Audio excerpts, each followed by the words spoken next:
Yeah, I talked to him at halftime. I talked to him in that moment when he was laying there, but certainly at halftime a little bit.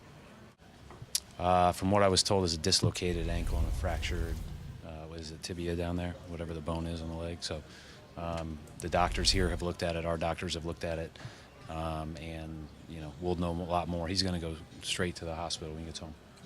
It's not a great sight to see, but you got to pick yourself up and just keep on fighting, man. We understand that G, God willing, will be fine, and we're going to continue to pray for him, man, be there for him as best we can. Situations don't get any tougher than that on an opening night of an NBA season when everybody's excited about the start of this 82-game campaign, and then that happens. And you think about Brad Stevens and what that must have been like. Here he has a chance to coach the guy he coached in college, and it lasts 5 minutes and 15 seconds of his first season in Boston. Very unfortunate, but, Kyrie said it, Coach Stevens said it. We still have to continue to fight. We have to move on. It lessens their chance to be a contender and win. With Gordon, they were a really great team. Everybody was excited to see them go up against Cleveland all year in the playoffs.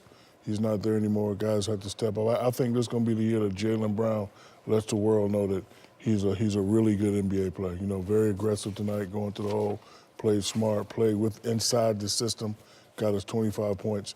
He has to be the man to step up for Gordon Hayward. But it really opens up the Eastern Conference, what it really does, because now John Wall and Bradley Beal, who are fantastic, John Wall, to me, who's in the conversation of the best point guard in the NBA, now them and Toronto, they're going to be jostling for who's the second best team in the Eastern Conference.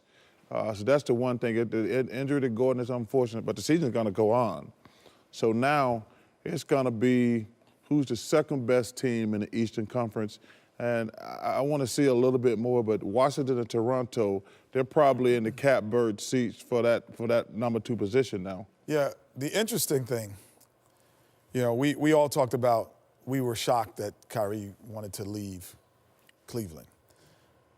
But secondly, as I did watch him with the Cavaliers, I did think it was a disservice that he was basically only playing the 2-guard position. I think that his skill set could do more. So that's one of the things I'm not 100% sure that he wanted to leave.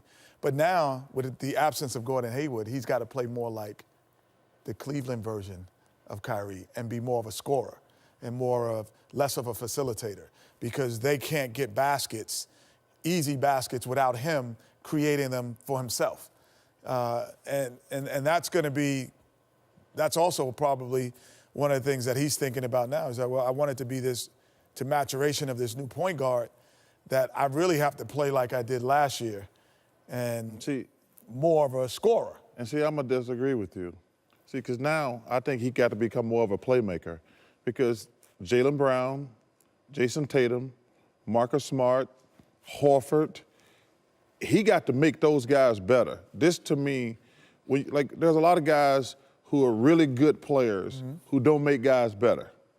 He's got to play a really traditional point guard. He's going to get his 20-ish points, but he's going to have to get those other guys involved. Those other guys aren't good enough. See, I thought he was going to have to be a 20-point scorer with Gordon Hayward, and now I think he has to be a 25-point scorer. Well, he's going to get that anyway. He's going to get enough FGAs, but I'm talking about, you look at those guys, you just can't get a ball to Jaylen Brown or Tatum. Without question. And those guys. So that's why it's going to be incumbent, I can't even say the word. Incumbent for him to, hey, listen, let me tell you something. I'm not great vocabulary-wise. Nobody's laughing at you? I'm just telling you, the food was laughing at me. Oh, okay. But I'm not laughing yet.